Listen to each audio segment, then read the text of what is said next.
Hey guys, tonight we step into a place that feels like the world is still warm from being freshly poured, where the soil is soft, the horizon is unfinished, and every sound echoes like it's the very first of its kind. You stand there, barefoot, in a world so new it doesn't even have a proper sunrise yet. Just a slow brightening, like someone is shyly turning up a dimmer switch. And in that glowing quiet, before Ada breathes, before the garden smells like ripe figs and damp leaves, another name stirs first. Lilith. You feel it more than hear it, like a ripple trembling through the newborn air. And sure, you probably won't survive long in a place where rivers haven't decided which direction they want to flow and lions aren't totally sure whether you're a snack or a roommate. But don't worry, we're only visiting. So, before you get comfortable, take a moment to like the video and subscribe, but only if you genuinely enjoy what I do here. Tell me your location and what time it is for you right now. I love seeing where everyone's listening from. Now, dim the lights, maybe turn on a fan for that soft background hum, and let's ease into tonight's journey together. You take one slow breath in this fresh world, and the air tastes like cool clay and something faintly sweet, like honey that hasn't quite learned how to be honey yet. You trudge across soft ground that gives way beneath you as if deciding whether it even wants to be ground. A thin mist curls around your ankles, warm in some spots, cold in others, as though the earth itself is testing out temperatures like it's fiddling with a thermostat for the first time. And then there she is, not emerging dramatically, not descending from a storm cloud or rising from a cosmic flower.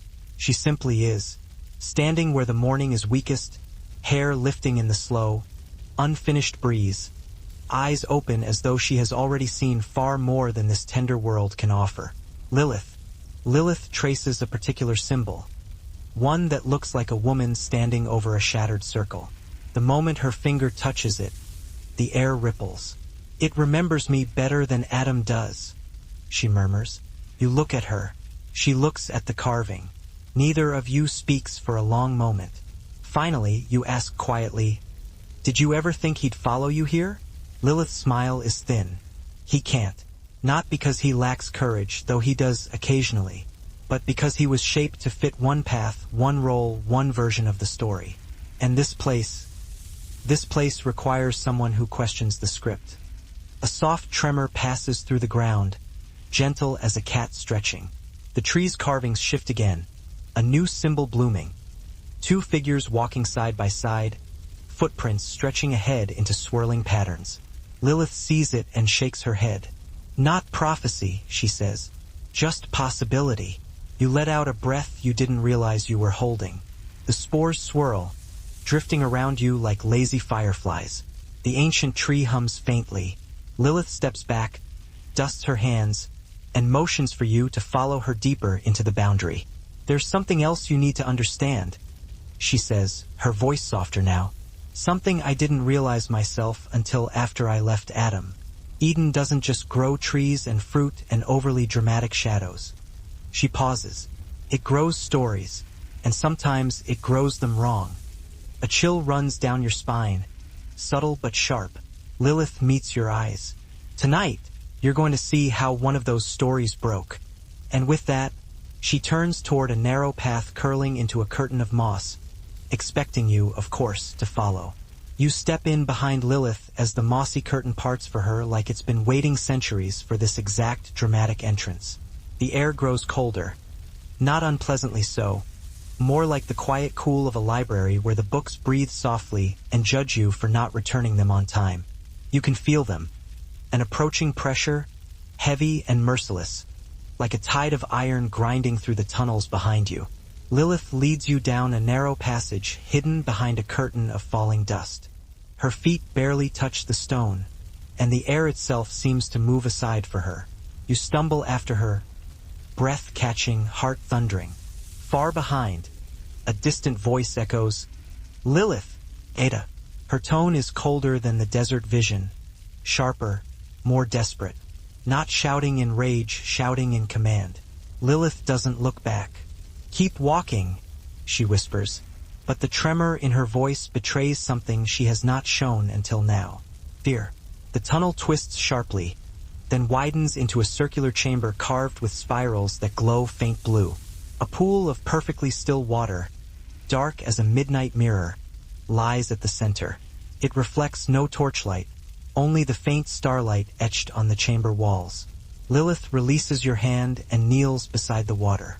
"She's closer than I thought," she murmurs, touching the pool's surface. Rings of light ripple outward, distorting the reflection. "I hoped we could avoid this." The echoes grow louder. Ada's footsteps, calm, deliberate, approach like a verdict. You crouch beside Lilith, whispering, "What is this place?" She doesn't look at you. Her fingers linger above the water, trembling slightly. "A gateway," she says. "A memory, prison, and perhaps a way out." The last words seem directed at herself more than at you. The chamber entrance fills with a sudden white glow. Ada steps inside. She is breathtaking in the same way a blade is beautiful, precise, gleaming, lethal. Her golden eyes land on you first, flicking over you like a surgeon assessing a patient already pronounced dead. Then they shift to Lilith. "A sister hiding behind illusions?" Ada says softly. "How predictable." Lilith straightens slowly, but she does not rise. The pool continues to shimmer beside her. "I am not hiding," Lilith replies. "I am choosing." You move to the next pillar. Another bloom of memory. This time you see Ada alone, hands trembling as she sketches a new sequence of symbols. Symbols reminiscent of the rite of equilibrium but altered, twisted. A rewrite protocol. A way to reset the world according to her version of balance. You watch her activate it. The memory erupts into white light. When the image stabilizes, Lilith is gone. The pit in your stomach deepens, and you exhale through your teeth. She erased her. Well, she tried. You keep walking. Pillar after pillar reveals fragments of what came before. Worlds that nearly were. Worlds Ada tried to shape but couldn't quite control. In some, you see Lilith assisting. In others, Lilith resisting. In one particularly unsettling fragment, you catch a glimpse of Ada standing before a shattered, incomplete world. Pieces floating like broken glass, and hear her whisper, "I can fix it. I can fix everything." A fringe tidbit emerges in your mind. Some occult traditions claim that creation is cyclical, that worlds are rewritten over and over, each time by a different architect, and the remnants of older worlds become the basis of myths and dreams. You wonder whether you're witnessing one iteration of that cycle, or the moment Ada tried to force the cycle to break. You stop in front of a pillar near the center of the chamber. It glows brighter than the others, pulsing in steady rhythm. When you touch it, the image forms immediately. This time, you see Lilith standing in the center of the old world, surrounded by shapes and creatures that look half real, half dream. Her expression is solemn. She reaches toward something, someone.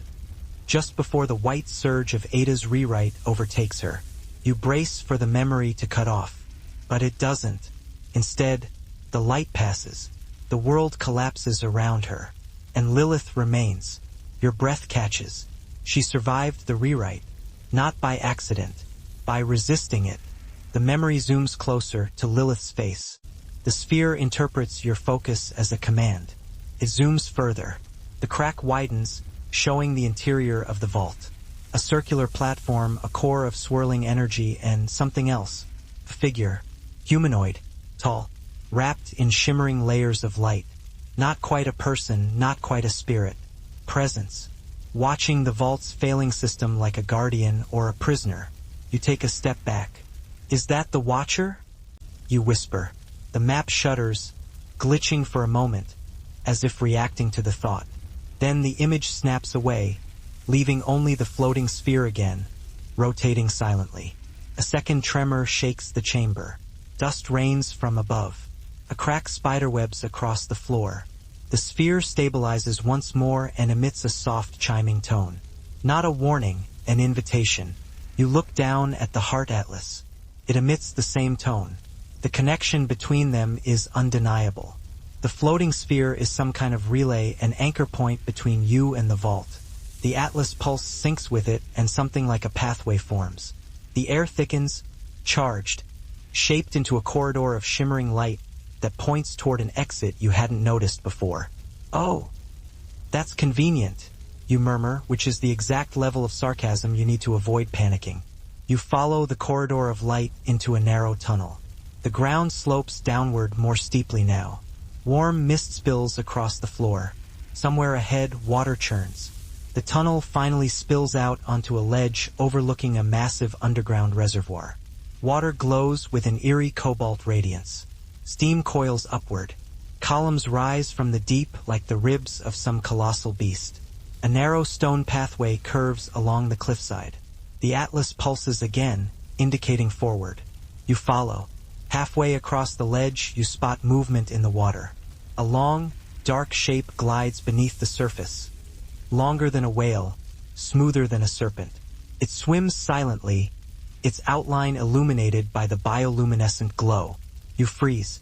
You see her open her hands, palms up, like she's greeting this still soft creation not as a guest, not as a ruler, but as an equal. Historians still argue whether the Lilith story originated from older Mesopotamian myths, or whether she was inserted later as a rebellious counternarrative. But none of that matters in this moment. Right now, she is simply the first breath of independence. You watch her step forward, digging her heels into the earth as though testing its strength. She doesn't flinch. She doesn't hesitate. She just walks, slow, deliberate, curious. A quirky little detail the storytellers sometimes whisper. The world at this stage makes noises it will later outgrow, like the groan of stretching roots, the soft rattle of stones rearranging themselves, even the occasional hiccup of a pond deciding if it wants to be a pond or a puddle. You hear all of it swirling around her, following her, fascinated by her, almost like the world is imprinting on her. Then you notice the silence behind her. A shape still waiting, still forming. Ada. He is not awake yet. You watch him lying there like an unfinished sculpture, the light playing unevenly along his unmoving chest. And somehow, though he isn't breathing, he already feels heavy with expectation. But Lilith, she kneels beside him, studying his face not with wonder or admiration, but with curiosity, as if she's analyzing someone who might one day be her partner or her rival. You crouch nearby, watching her fingertips hover above his cheek but never touch. She tilts her head the way someone does when they're deciding whether something is worth their time. And there's something oddly comforting about her expression. Not warm, not cold, but real, grounded. She doesn't float or glow. She doesn't pretend. She is simply there. She rises again, brushing dust from her knees, and takes another step into the young world. The path narrows into a corridor framed by stone roots twisting together like they're conspiring. Every few steps, faint bioluminescent fungi flicker awake, giving you a dim blue glow to walk by. Lilith moves with steady purpose. You, meanwhile, are trying not to trip on a root that seems personally offended by your existence. "You're doing great," she murmurs, amusement tugging at her voice. "Most travelers fall twice by now. You plant your feet a little firmer. I prefer to disappoint my critics."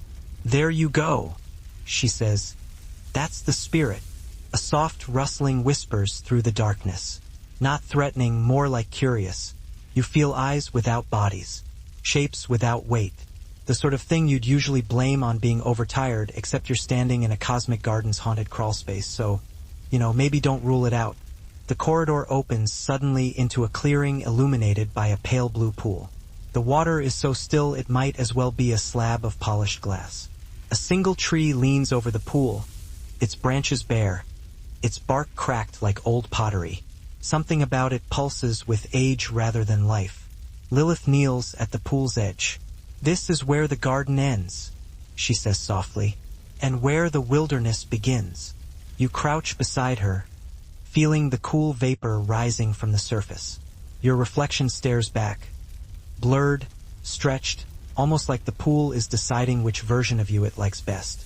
Lilith dips her fingers into the water, and ripples erase both of your reflections instantly.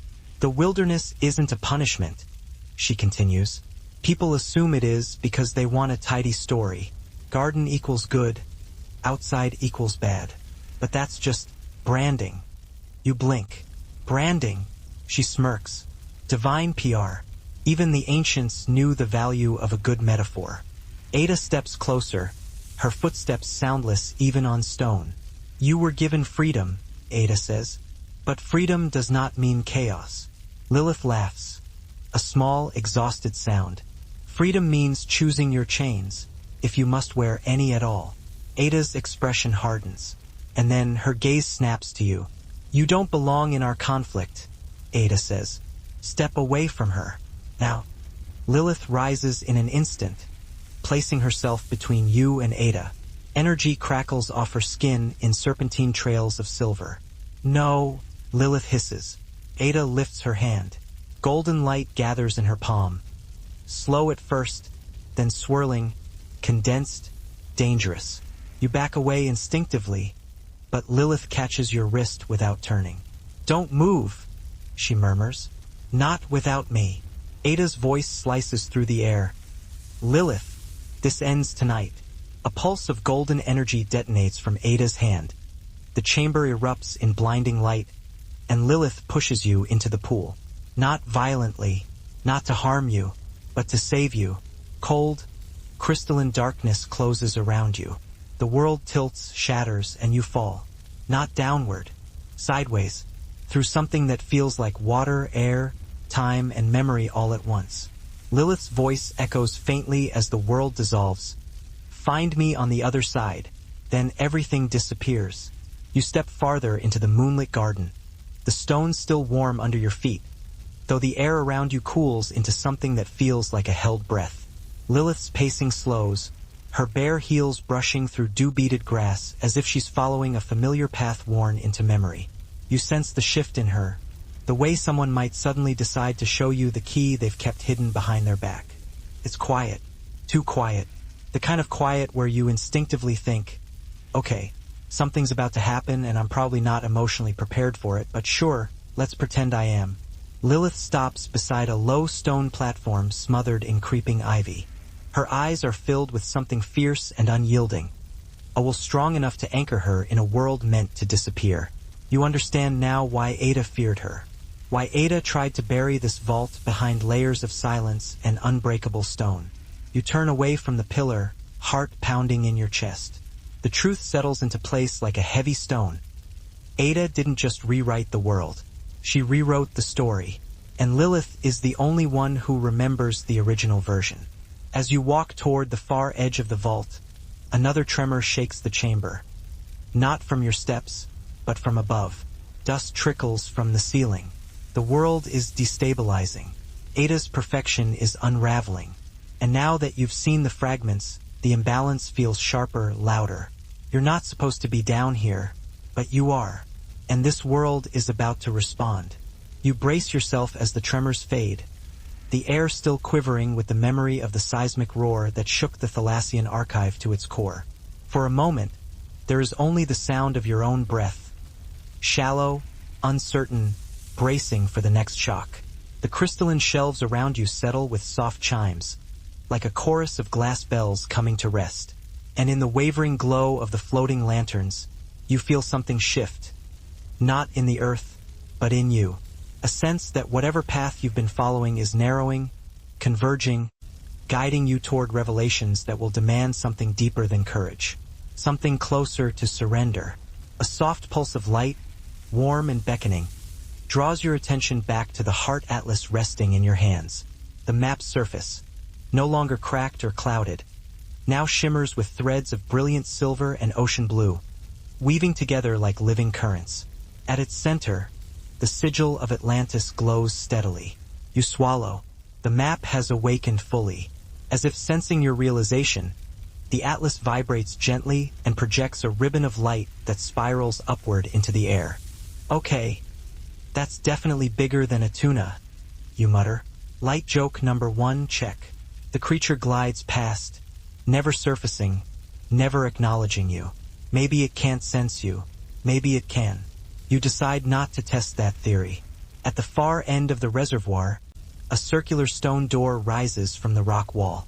It is covered in interlocking patterns, resembling both waves and circuitry.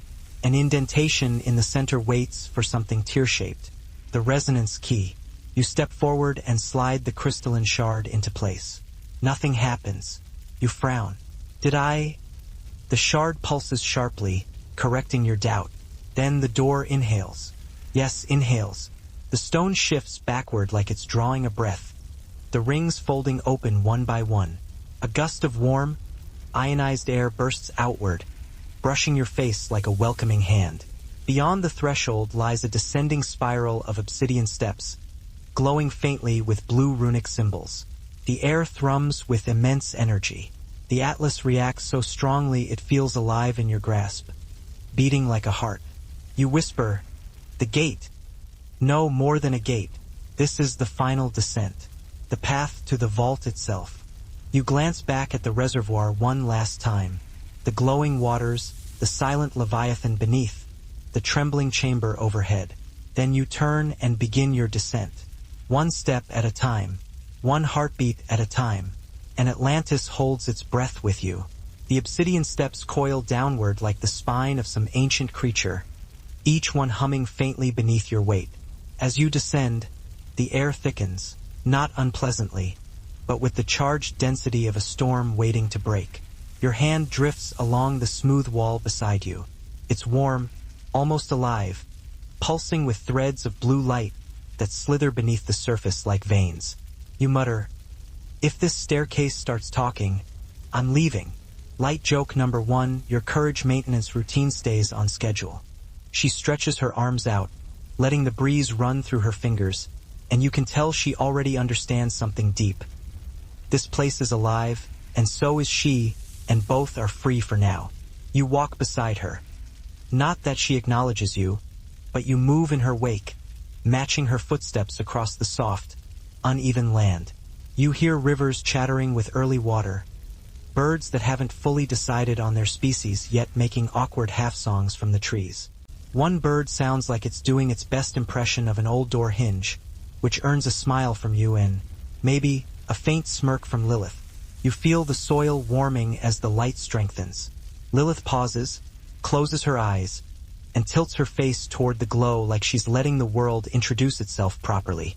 There's a strength in her posture, a sense that she doesn't simply exist in this place, but belongs here on her own terms. You catch a glimpse of the distant garden, lush, green, blossoming in smooth layers like a painter who slowly learns confidence with each brushstroke. It is waiting for her, but she doesn't run to it. She doesn't stare at it longingly. She simply notes it and keeps walking. The earth makes a soft thrum beneath your feet, steady, gentle, like a lullaby from the planet's core. You feel Lilith respond subtly, adjusting her stride, grounding herself. You can't tell if she's listening to the world or the world is listening to her. And as the first breeze fully forms into what you would actually call wind, carrying the scent of flowers that haven't officially received names yet, you feel the world leaning into its story. Lilith takes another step forward. Ada sleeps behind you. Creation breathes. And you, caught between the first dawn and a woman who refuses to be defined before she decides it herself, are pulled deeper into the unfolding tale. You keep moving through the soft, bright morning, letting the light settle across your shoulders as the newborn world steadies itself. A mainstream historical fact nudges the back of your mind. Early Mesopotamian myths often described the world beyond sacred enclosures as the wild unknown. Not inherently evil but untamed, home to spirits, ancient forces, and truths not curated by the gods. Scholars still argue whether early Hebrew writers borrowed that trope intentionally or absorbed it through cultural osmosis. Either way, the wilderness has always been a place of revelation as much as exile. A shift in the air makes you look up. The cracked tree shivers, its branches rattling though there's no wind. From the crevices in its bark, tiny motes of light drift upward like fireflies escaping a broken lantern. They gather above, swirling slowly. Lilith watches them with a guarded expression. "They're memories," she whispers. You tilt your head. "Memories of what?" She gazes at the tree. "Failures, discarded stories, choices Eden couldn't shape into something harmonious." As if on cue, one of the motes flickers and expands, projecting a faint image into the air. You see a woman, tall, fierce, bold, standing face to face with a shadowy figure you can't quite make out. They shout silently at each other, their gestures sharp, their outlines warping like oil on water. Then the image collapses. "That one was almost me," Lilith murmurs. "Almost." Another mote expands, this time revealing a silhouette of a man walking alone across cracked earth. His shoulders sag, heavy with loneliness. The image wavers. "That," she says, "was almost Adam." The wilderness, it seems, remembers not just what happened, but what could have happened. The path not taken. The versions of the tale that dissolved before they had the chance to solidify. You swallow. Does it ever forget anything? Lilith's laugh is quiet, but there's no humor in it. The wilderness forgets nothing. That's why Eden avoids it. At first glance, it looks like a simple garden feature, the sort of thing wealthy ancient families build when they've run out of places to put decorative fountains. But as you crouch to look closer, you notice faint carvings beneath the greenery. Interlocking spirals, tiny glyphs shaped like open eyes, and a ring of triangles pointing inward. You brush a leaf away. The symbol glows faintly, like embers that refuse to die out completely. Don't touch that unless you want to spend the next century as a moderately confused shrub, Lilith murmurs. You pull your hand back instantly, because honestly, becoming botanical tonight wasn't on your bingo card. She kneels, palms hovering over the ancient slab. "This," she says, "is the rite of equilibrium, the first ritual ever written to keep our world aligned. Predates Ada, predates me. Some say it predates human language entirely." A mainstream fact slides in quietly. Archaeologists have uncovered fertility and balance symbols like these all across ancient Mesopotamian sites, many older than organized religions themselves. Some scholars link them to rituals meant to harmonize male and female forces in early cosmology. Lilith glances sideways at you as if aware you need that grounding. "People forget," she says softly, "that long before stories became scriptures, rituals were just tools to survive, to understand." She presses her fingertips lightly onto the center glyph, and the entire stone exhales a thin wave of pale gold light. You step back instinctively. Honestly, it feels like the garden just unlocked a new graphics setting. Lilith doesn't speak for a moment. You notice the tension in her shoulders, the way her breath grows shallow. Not fear, but something heavier. Regret. "Ada forbade this rite long ago," she says. "Said it was too volatile, too unpredictable."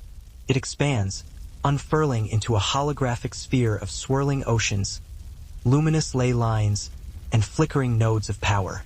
Feels alive, aware, almost curious. And then the sphere shifts, zooming inward, revealing a vast subterranean structure beneath Atlantis, hidden from view by a shroud of energy. A name surfaces in your mind from the archive's earlier murals. The Abyssal Gate. Your pulse quickens. You had assumed it was myth, a metaphor, perhaps, or symbolic lore lost in poetic translation. But the map reveals it as unmistakably real. A colossal ring deep beneath the capital, humming with dormant power, encircled by spiraling conduits etched into the bedrock like veins of molten silver. A gateway to what? You reach out and the hologram reacts. The sphere shifts again, revealing not just the gate, but an entire network of undersea channels stretching across the ocean floor. For a moment, the image flickers, destabilized by some unseen interference. When it stabilizes again, a single node pulses brighter than the rest, a solitary point far beyond the island's edge. The vault of echoes. You feel a strange tug, an instinctive recognition you cannot explain, as though some deep memory, yours or Atlantis's, stirs restlessly in your subconscious. Before you can study it further, a faint echo of footsteps forms at the edge of your awareness. Not rushed, not panicked, purposeful. Approaching, you turn. Emerging from the corridor of crystalline corridors is Lyros, the archivist you encountered when you first entered the Thalassian archive.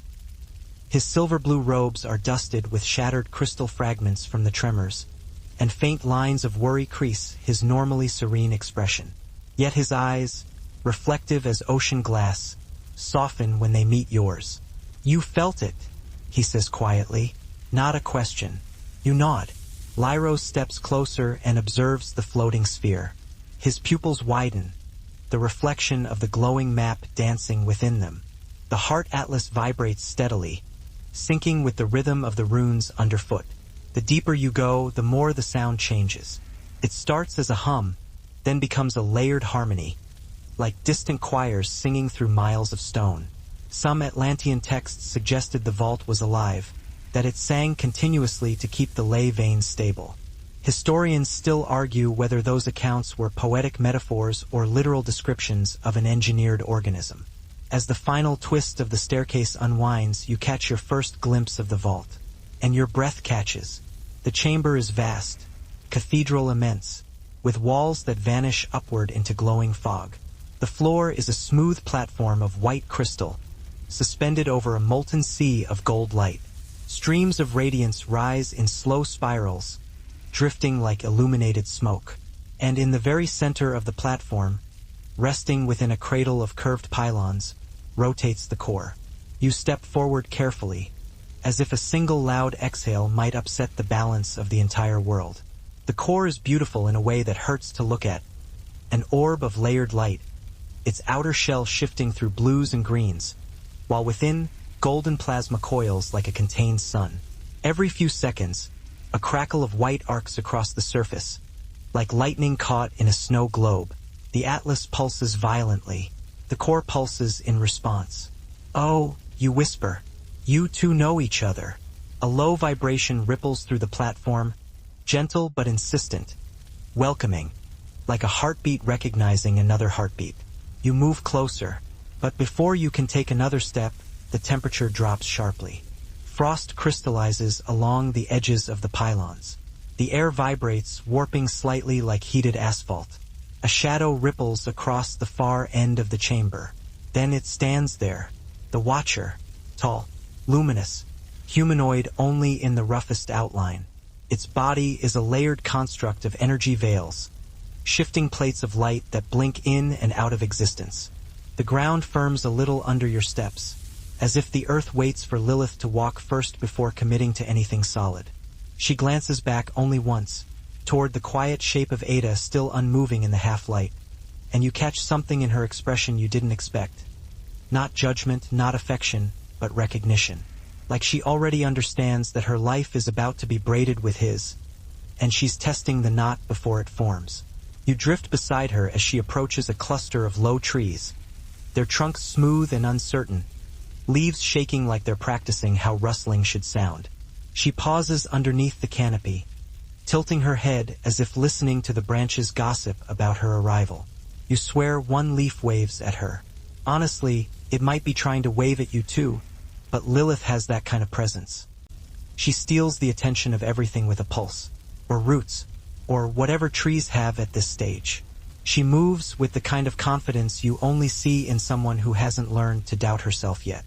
You watch her trace the rough bark of a tree, her fingers leaving faint trails as the bark tries, quite literally, to finish solidifying beneath her touch. It's almost comical, like the tree is embarrassed and scrambling to look more tree-ish before she finishes examining it. Historians still argue whether the early Adam-Lilith narrative was intended to teach equality or disobedience, but standing here with her, you feel neither. She doesn't carry rebellion like a banner. She carries equality like breath. As she explores, you notice something subtle but striking. Nothing in this world looks at her as lesser. The river ripples toward her feet. Birds, still deciding their final feather colors, hop closer. Even a breeze curves its path to brush gently against her cheek. It's as if creation acknowledges her as part of its blueprint. Meanwhile, somewhere behind you, Ada begins to stir.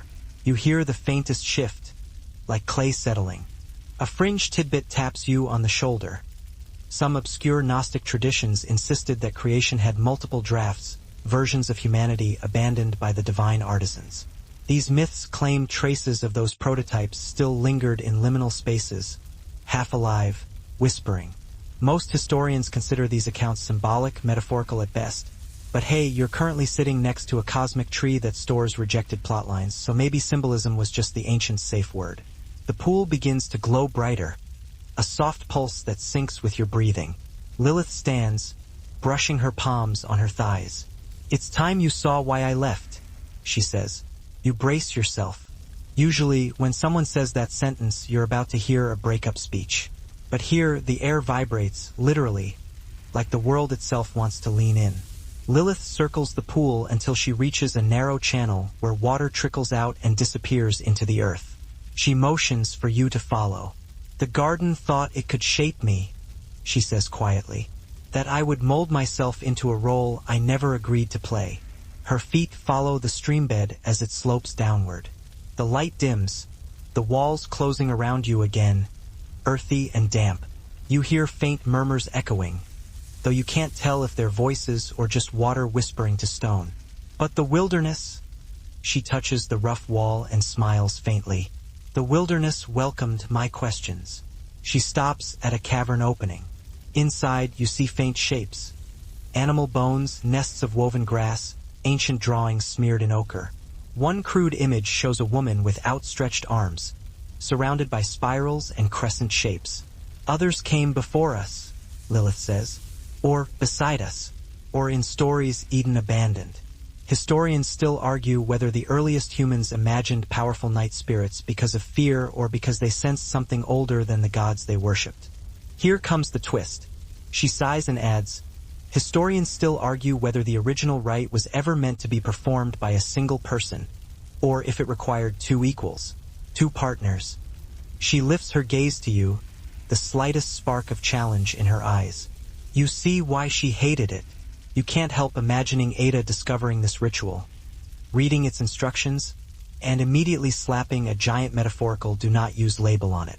You also imagine her writing a long passive-aggressive footnote about why Lilith definitely shouldn't go anywhere near it. Maybe even 2 footnotes. But Lilith's expression grows distant again as she continues tracing the symbols. "This rite doesn't grant power," she says. "It reveals it. It shows what has been hidden, what has been imbalanced." Her voice softens, almost apologetic. "And Ada kept an imbalance hidden from you." Your heartbeat thuds in your ears. "What imbalance?" The question lingers, sticky and slow, like honey refusing to drip. "Her creation wasn't perfect," Lilith replies, "and she knows it. She tried to rewrite the world's order without acknowledging the cost." Her fingertips glide along the outer ring of glyphs, awakening another faint shimmer. A world built on a lie can stand only if no one questions it. This is where the fringe tidbit sneaks in. Certain ancient mystery cults believed rituals like this could let a participant see the bones of reality. A poetic way of describing a shift in perception so profound that hidden truths become visible. Some texts even claim participants briefly glimpsed alternate versions of themselves. Lilith mentions this with a half-smirk. "Don't worry, you'll probably still look like you, just maybe with better posture." You make a note to stand straighter just in case. Lilith draws a deep breath. "The Heart Atlas has awakened far sooner than we expected. I believed the resonance cycle would take days, not hours. It reacted to the tremor," you say. "Or something beneath us." Lyros hesitates. "Not beneath, beyond." You look again at the projection, the gate, the vault, the magnetic pathways connecting them like delicate strands of a web. "What does it mean?" He exhales, and the weight behind that breath makes your skin prickle. "It means Atlantis is closer to the precipice than any of us dared admit." For a moment, neither of you speak. The air hangs heavy with unspoken dread. Lyros gestures for you to follow him. He leads you deeper into the archive, down a spiral staircase carved from shimmering nacre. The deeper you descend, the cooler the air becomes. When you reach the chamber at the bottom, you realize it is no ordinary archive room. This is a sanctuary. In the center stands a towering obelisk of translucent stone, humming faintly. Etched into its surface are countless markings: Atlantean glyphs, elemental sigils, astronomical diagrams. But at its heart is a single shape that freezes you where you stand. The same sigil that marks the abyssal gate. Lyros approaches the obelisk, resting a hand upon it. For centuries, we believed the gate was a stabilizer, an anchor that harmonized Atlantis with the Earth's geomagnetic field. So long as the harmonics remained in balance, our city thrived. And if they didn't? You ask. Lyros answers with a pained whisper. Atlantis sinks. Cold spreads through you, sinking into your bones. He continues. The recent tremors confirm what the Council has refused to acknowledge. The harmonics are breaking down. The gate is failing. And now the Heart Atlas is showing you the Vault of Echoes. You glance at the holographic projection still hovering in the air. What's in the vault? Lyros studies you carefully, as though weighing the burden of truth. Then he speaks. A mask-like face forms briefly, smooth and expressionless, with eyes like molten gold. You whisper, "Hi, please don't vaporize me." That counts as light joke number 2. Check. The Watcher tilts its head. Not hostile, curious. A vertical ripple splits the air beside it, and another figure steps through the distortion, emerging with the effortless grace of someone who has absolutely mastered dramatic timing. Lilith. Her form stabilizes fully this time, not flickering, not translucent, but completely present. Moonlight gathers around her like a gown. Her expression softens when she sees you. "You made it," she says, relief slipping through her voice. "I wasn't sure the gate would hold for you." You feel something unclench inside your chest. But then another ripple forms. Ada steps through. Her golden eyes scan the chamber, sharp as ever. She takes in the core, the Watcher, Lilith, and finally you. Her jaw tightens slightly. Not anger, not even annoyance. Something closer to resignation. "I should have known you'd reach the vault," Ada murmurs. "The Atlas chose you. I underestimated that." The Watcher raises a shimmering arm. Energy crackles. Ada stops instantly, posture shifting defensive for the first time since you met her. Lilith lifts a hand. "Please, no threats. Not yet." The Watcher freezes mid-motion, as if bound by her words. Its golden eyes linger on you, studying you with unsettling focus. Ada gestures toward the core. The vault is failing. You can feel it, can't you? The ley veins are collapsing. If the core destabilizes any further, Atlantis falls. Lilith finishes quietly. A tremor runs through the chamber.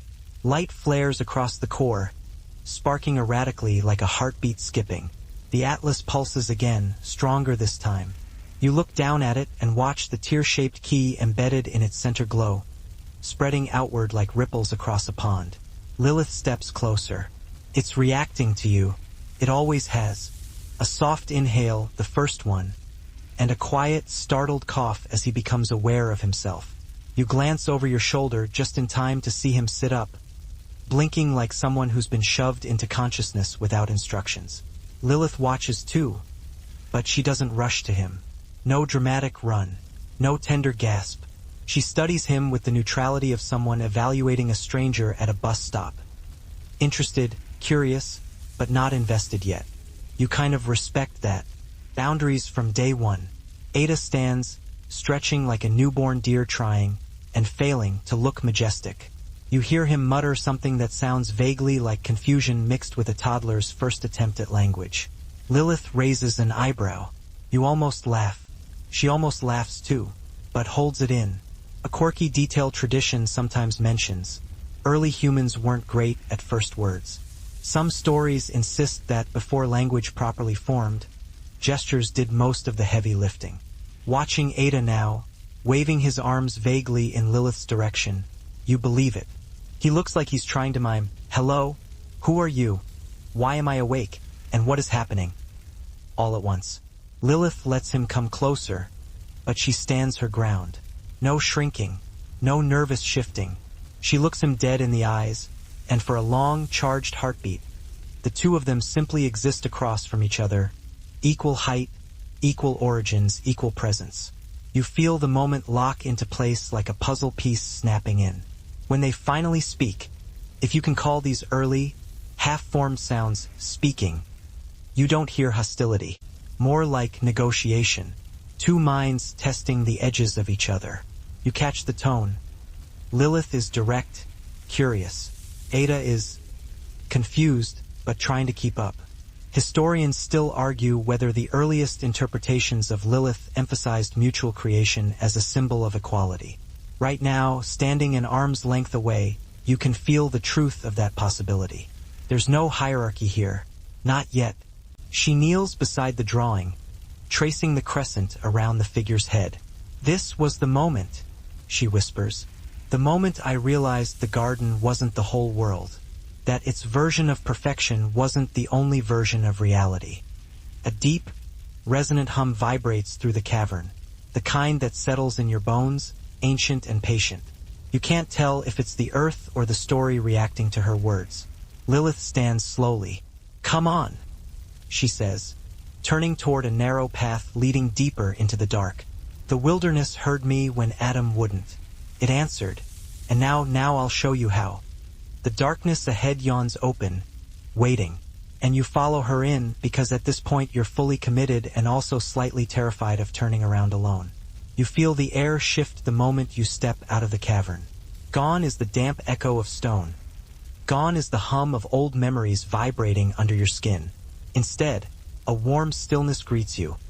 A hush so complete it feels padded, like the world wrapped itself in blankets while waiting for the next scene to begin. Lilith doesn't speak this time. She just glances over her shoulder, checking that you're still following, then gestures toward a wide stretch of golden earth ahead. The wilderness behind you hums with wild potential. The garden, somewhere far beyond, still broods. But here, between those worlds, the ground softens into something quieter, and in the middle of that silence sits Ada. He's perched on a low stone, elbows on his knees, staring at a patch of wildflowers that look like they sprouted purely to humor him. His hair is messier, his posture heavier. Not broken, just human, complex, conflicted. If Eden were a stage, this is the part where the spotlight dims, and the audience is forced to hold its collective breath. Lilith steps aside, letting you move closer. Ada doesn't notice at first. The garden responds. Leaves rustle though there is no wind. Shadows tighten into sharper shapes, and the faint hum beneath your feet deepens as if the earth itself is clearing its throat. She motions you forward. "You must place your hand here." She taps the glowing center. You hesitate, remembering her earlier shrub comment. Lilith smiles faintly. "That was a joke. Mostly." You lower your palm. The stone is shockingly warm, like heated sand left out in the sun. Light crawls up your wrist, tingling and alive. You inhale sharply. For a moment, you expect the dramatic, over-the-top magical surge movies love to show. Instead, you get something subtler, a shift behind your eyes, a reframing, a feeling like the world just leaned half a degree to the left. As the glow strengthens, you see something, sense something, a fracture, a seam under the surface of everything. It's not a literal crack. It's an understanding, a realization that Ada's story, the story she told you, has a missing piece, a large one. Your knees wobble. You steady yourself on the stone. What am I seeing? The question feels too small for what's happening inside your head. "The truth," Lilith whispers. The truth she hid even from herself. Light surges once and then collapses. The garden dims. You exhale shakily, half expecting to find you've accidentally grown vines or sprouted extra senses. But you're still you, just more aware, uncomfortably aware. Lilith watches you carefully. "Now you understand why she feared this rite," she murmurs. "Because once you've seen the imbalance, you can't pretend the world is stable anymore." Somewhere in the distance, a low rumble echoes. Maybe thunder, maybe something else entirely. You get the sudden impression the garden is holding its breath again, waiting. Lilith's voice softens to a near whisper. "And now that you've touched the right, Ada will feel it." You swallow, hard. The vault of echoes holds the first memory of Atlantis. You blink. Memory?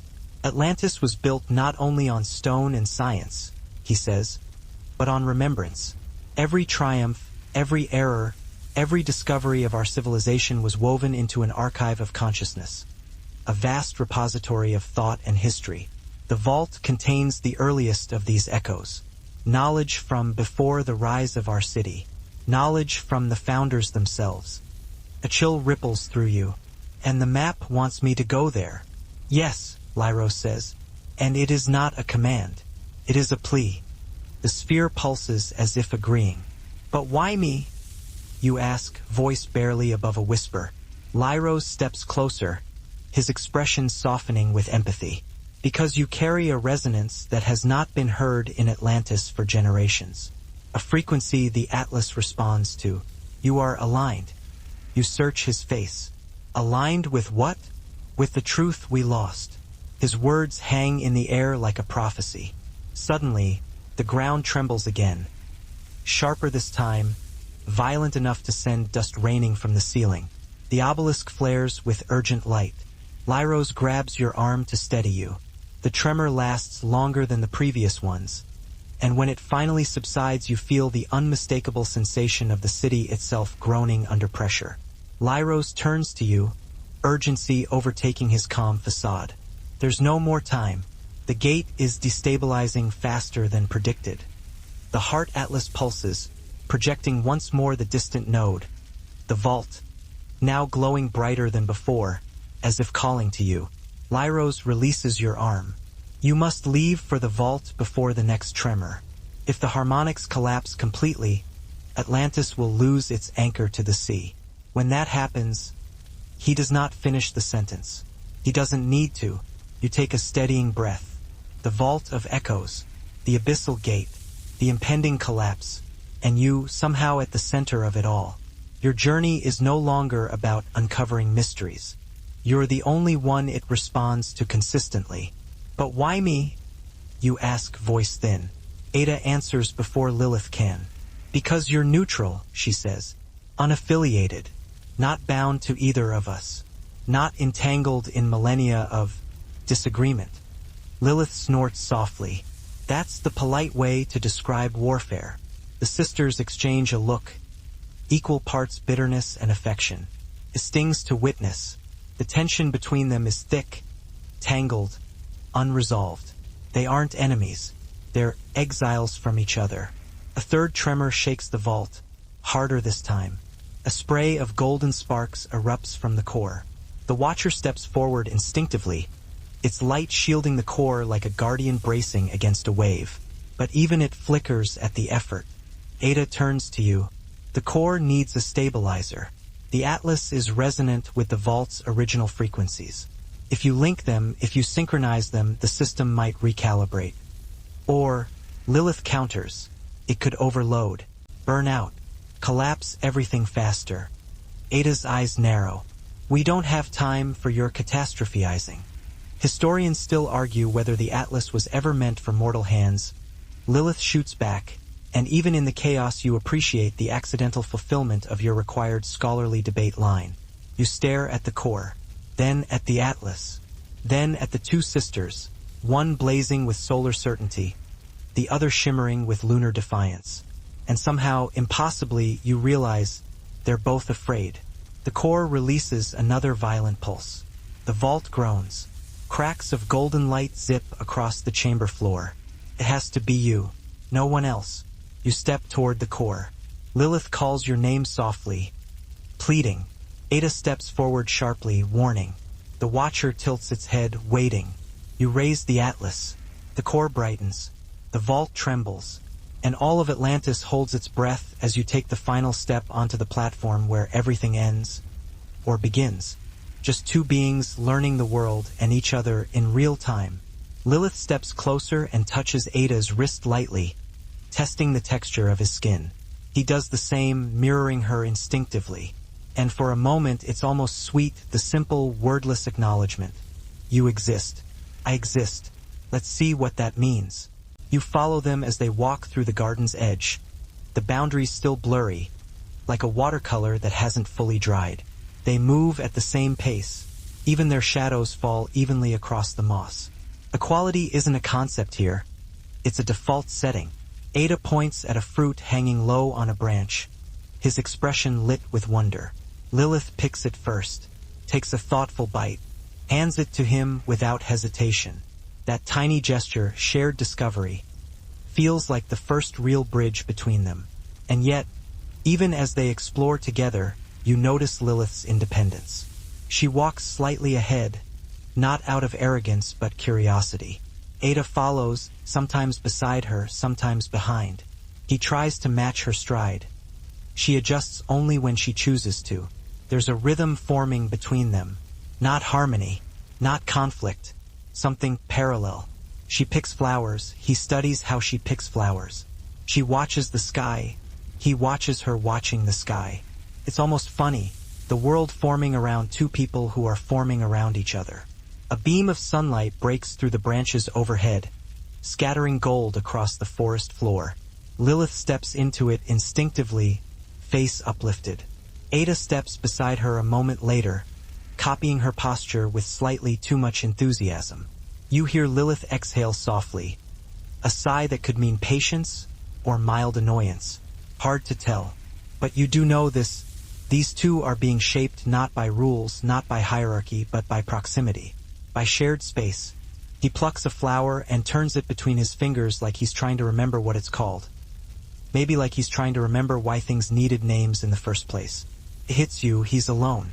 Properly, truly alone. For the first time. For all his mistakes, all the stubbornness, all the ego, the solitude has carved something new into him. Something you weren't expecting. Lilith murmurs beside you. This is how he looked the moment after I left. Some memories here hold still. She folds her arms. Not angry, not triumphant, just observing. Ada finally notices you. Or rather, he notices the shift in the air caused by your presence, because let's be real, you're not exactly subtle. He blinks, sits up straighter, and for a moment you can almost hear his thoughts. Another thing I don't understand? Another test? Another piece of the story I didn't ask for? But he relaxes when he recognizes Lilith's silhouette. He doesn't speak. Instead, he lets out a breath so full of regret you feel it in your own ribs. You sit beside him on the warm stone, the quiet settling around you like dust. Ada pulls at a blade of grass, twists it, unravels it, repeats.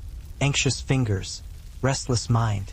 You're starting to see why the ancient scribes wrote him as both naive and noble. They didn't know which version of him would survive the retelling. Lilith crouches across from him. You're thinking too loudly, she says, her voice softer than you've ever heard it.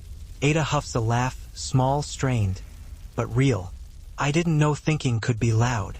Oh, sweet summer child, she says. It absolutely can. There's your first joke of the section. You count it mentally. Professionalism. A gust of wind brushes past, scattering petals across Ada's feet. The petals glow faintly. Eden's way of reminding him it still exists, still expects him back, still thinks of him as the protagonist of its little narrative. The garden isn't subtle. The garden might actually be the worst kind of stage parent, because that sounds exactly like the kind of notification you did not want to send. The garden lights fade, but your mind keeps buzzing with the imprint of that glow, like after staring at a bright screen in the dark. And now you know something is broken, and someone is coming. The moment you leave the garden, you feel the air thicken, as if the world itself is reconsidering its settings after what you just touched. The path back to Ada's inner hall seems longer than before, bending slightly in ways it shouldn't, like a hallway in a dream that refuses to commit to staying straight. You shake your head, trying to clear the lingering buzz from the ritual. No use. The imprint stays, humming faintly along your bones, like someone left a neon sign flickering inside your chest. You're halfway through the colonnade when you feel it. A soft tremor, subtle but unmistakable. Not an earthquake. More like the world releasing a tiny, startled gasp. Ada must have sensed the ritual activating. Lilith had said she would. And honestly, you were hoping she was exaggerating. But no, of course not. That would have been far too convenient for your sleep schedule. You reach the central chamber, and there she is. Ada stands by the vast circular window, her silhouette outlined in a spill of late morning light. The sky behind her swirls strangely, colors bending into one another like wet paint, just slightly wrong. You've seen weather, sure, but this is more like the atmosphere is trying to solve an unsupervised art puzzle. Ada doesn't turn when you enter. You touched it, she says, Not a question. A verdict. You swallow because suddenly your throat is dry enough to qualify as a minor desert ecosystem. Yes. You manage. I did. She finally turns, and that's when you see it, the crack. Not on her body, but in her expression. A tiny fracture in her usual serene certainty, like someone took her confidence and gently tapped it with a spoon. It is about preventing a catastrophe etched into history long before you arrived. You tighten your grip on the heart atlas. The path ahead is calling, and you know you must answer. Lyros guides you back through the spiraling halls of the subterranean sanctuary, his robes whispering across the crystalline floor. The tremor still echoes in your spine, a lingering reminder that the city above is no longer stable, no longer safe. The floating lanterns flicker with each aftershock, and even the walls seem to breathe in uneven rhythms, as though Atlantis itself is growing anxious. At the top of the staircase, Lyros pauses to steady himself on the railing. For the first time, he looks older, not in years but in burden. When he turns to you, his voice is steady but threaded with urgency. There is a hidden passage that leads from the outskirts of the city toward the vault's direction, he says. It will take you beneath the coral terraces and through the outer ley veins. Use it. The main routes will be too unstable after the next tremor. How far is the vault from here? You ask. Farther than the map makes it appear, he replies, adjusting the satchel over his shoulder. But the atlas will guide you, and you must trust it more than anything else. More than me, more than the council, more than your own senses. The idea sends a ripple of uncertainty through you. What if it leads me somewhere I can't come back from? Lyros gives a faint, sad smile. Every path leading to truth feels that way. He steps aside so you can pass, but before you do, he reaches out and presses something into your hand. A small crystalline shard shaped like a teardrop. It glows faintly with blue light. A resonance key, he explains. It will open the outer seals protecting the vault, and it will protect you if the harmonics destabilize too quickly. You nod, tucking it safely into your pouch beside the heart atlas. The platform vibrates beneath your feet as you step into the core's immediate glow, a warmth rolling over your skin like an invisible tide. The heart atlas in your hands pulses rapidly, not in panic, but in recognition, sinking to a rhythm older than nations, older than myths, older even than the volcanic bones of Atlantis itself. You lift it slowly.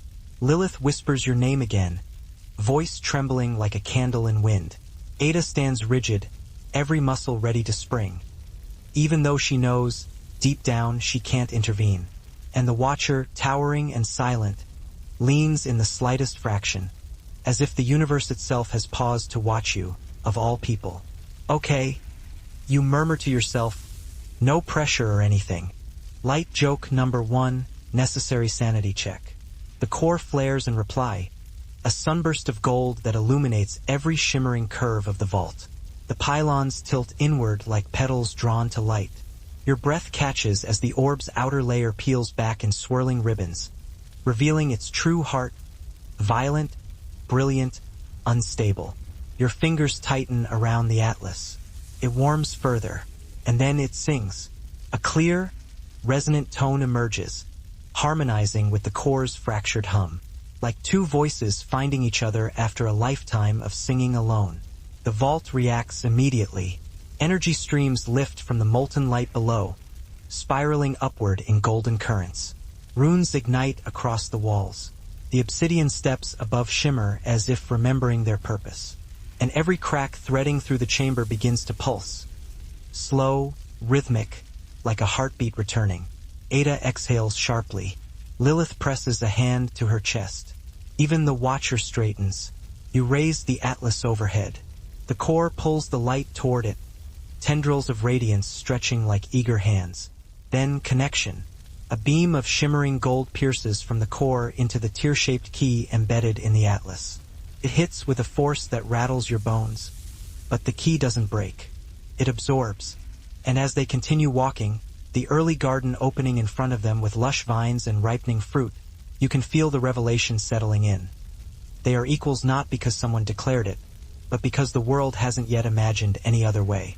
And Lilith, steady, thoughtful, unyielding. Carries herself like she intends to keep it that way. You walk beside Lilith as the quiet glow of the garden begins to shift, almost like someone turned down the saturation on paradise. The soft rustling of leaves grows sharper. The ground under your feet loses a hint of its warmth, and every breeze feels like it carries a warning. You're not sure whether you're actually hearing something divine, or whether the place itself is just holding its breath as Lilith makes her decision. Either way, you keep moving because you can feel she needs you here, just a presence, a witness, while she steps into the part of her story that people usually whisper about. Lilith doesn't look afraid. She rarely does. Instead, she has that slightly amused expression she gets whenever someone expects her to behave. You've seen toddlers with that same look right before they poke a plug socket just to see what happens. And okay, maybe that's not the most reassuring comparison, but you get the idea.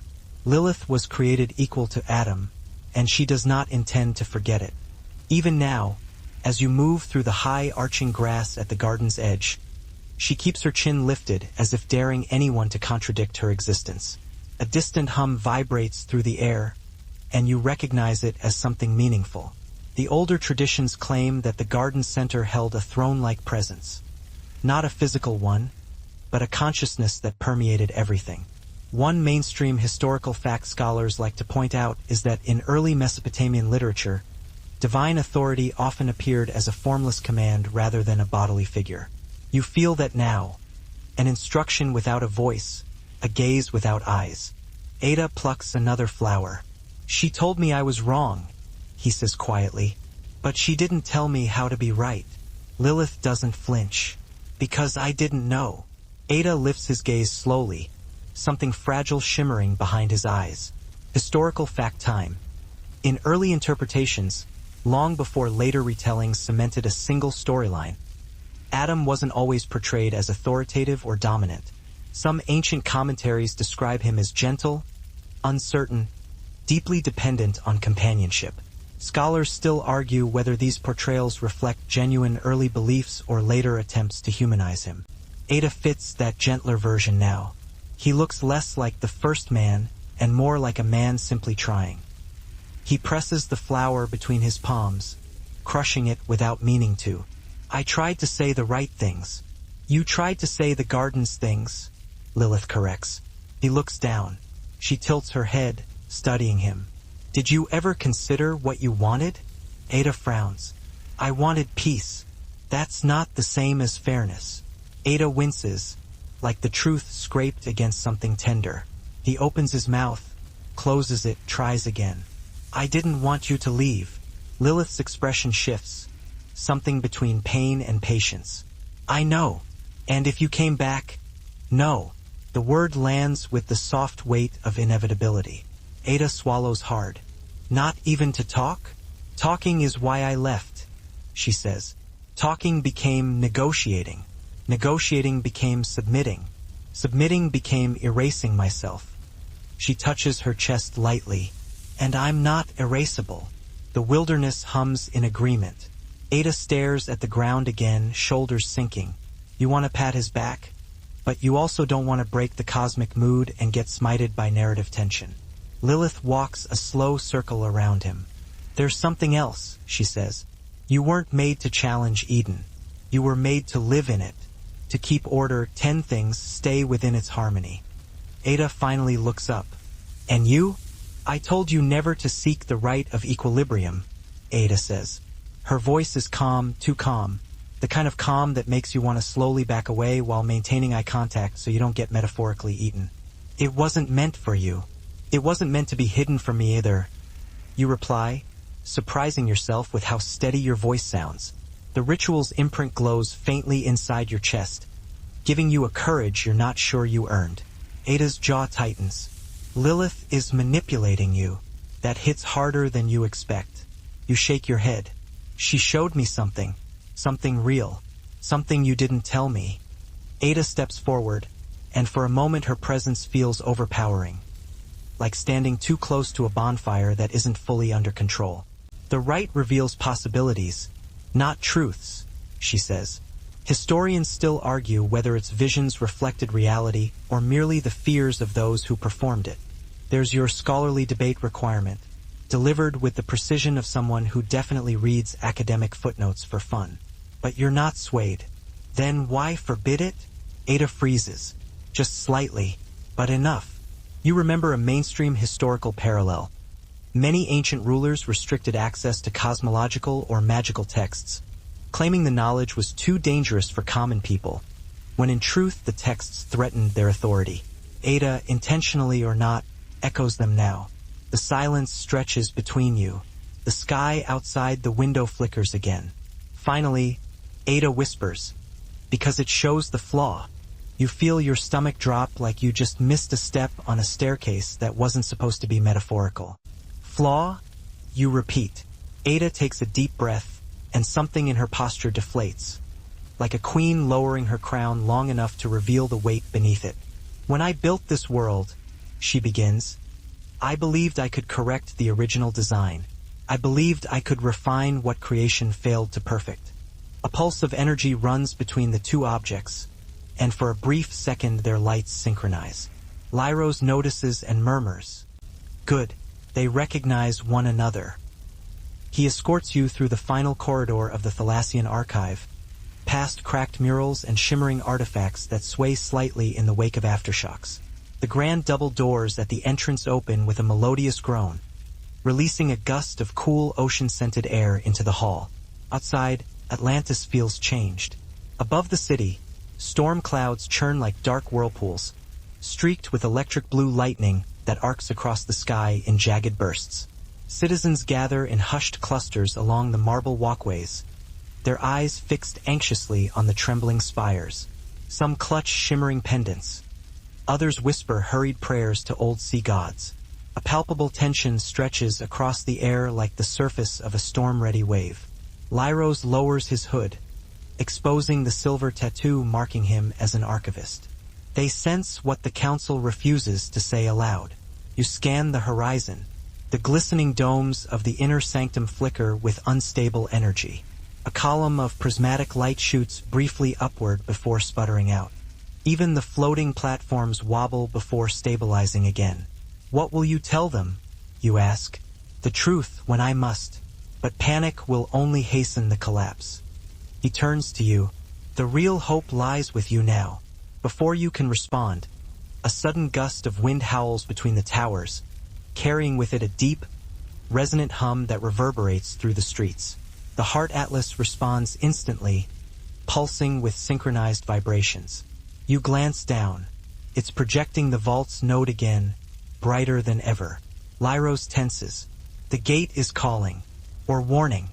The hum fades, leaving the city in a heavy silence. Go, Lyros urges. Before the next tremor, follow the western causeway. There's a hidden passage beneath the Seacliff Oratory. It will lead you toward the vault's outer channel. Channels. The world goes white. When your vision clears, the energy between the core and Atlas has stabilized into a column of light. Steady, strong, perfect. The vault's trembling slows. The molten sea beneath calms. Overhead, the fog brightens to a soft, warm glow. But then a crack. Soft at first, then louder. No, Lilith breathes. You feel it too. The core is stabilizing, yes, but it's draining something from you. Not your life, not your strength. Something more subtle. Your presence. Your anchoring. Your place in the stream of time. The Atlas glows brighter as the core grows calmer. Lilith steps forward, eyes wide with horror. You're being pulled into the resonance, she whispers. You're phasing. Ada swears under her breath and moves closer, analyzing you with frantic calculation. The Atlas chose them, but I didn't realize it required a conduit. You mean a sacrifice? Lilith snaps. Not necessarily. Don't lie to yourself. The Watcher moves suddenly, stepping to your side. Its light envelopes you, slowing the phasing. For a moment you're solid again, present, grounded. You look to it, and somehow you understand. Can help, can hold you here, but only temporarily. Atlantis was built on balance. Energy must go somewhere. Something must bridge the core's recalibration. And right now, you're the bridge. You swallow hard. Lilith sees the realization dawn across your face. She steps closer until she's only an arm's length away. "I won't lose someone else to this place," she whispers. There's a crack in her voice, sharp and aching. The kind of crack that comes from centuries of being exiled, forgotten, rewritten out of chapters that should have been hers. Ada stares at you too, eyes wide, conflicted. The confident scholar, the gleaming idealist, suddenly unsure of everything she ever believed. "There must be another way," she says, but her voice wavers. "There must." You manage a weak smile. Lilith feels it too. Her breath quickens, not in fear, but in irritation, like someone just tried to assign her chores she didn't agree to. She stops, presses her palms together, and laughs under her breath. "Really?" she mutters. You can practically hear her rolling her eyes. Apparently, divine law and Lilith's personal boundaries are about to collide again. A flicker of light spirals down from the branches overhead. It isn't harsh or punishing. It's actually warm, like sunset amber, but it has that unmistakable, "we need to talk" energy. You instinctively straighten your posture, as if divine authority might check whether you've done your homework. Lilith, meanwhile, slouches deliberately just to be contrary, because of course she does. The presence doesn't speak through words, but the message hits the air like a ripple. Harmony must be restored. Lilith's eyebrow twitches. "If harmony means obedience, you should have built me differently," she replies. You resist the urge to tug her away like a kid who's about to sass the school principal. But no, the garden is listening, and you can tell it's not used to being spoken to like this. Adam believes himself above you. The presence murmurs against your thoughts. Balance requires unity. Lilith snorts. Balance requires equality. Try again. Her voice echoes louder than physics should allow. Somewhere in the trees, a flock of pale birds takes off all at once, beating their wings like they're fleeing an argument they've heard too many times. You follow her deeper into a clearing where the air feels heavier. Every part of the garden seems engineered for serenity, but right now the vines are curling tighter, the blossoms are folding inward, and the grass lies flat under invisible pressure.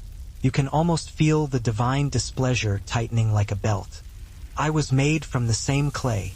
She smiles faintly, "but something in me cracked differently." "Is that your second joke?" The universe snorts quietly. You count it anyway.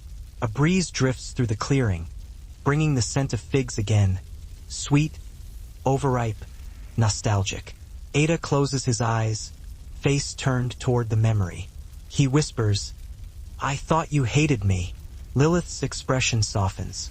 "More than you expect." "No, I hated the story we were forced into." A fringe tidbit flashes across your thoughts. Some early mystical texts claimed Lilith wasn't banished at all but withdrew voluntarily, refusing a role that felt too small. These accounts describe her not as a demon or rebel, but as the first conscious dissenter in humanity's mythic genealogy. Ada rubs his palms together, nervous. "If I'd listened—" "No," Lilith says firmly.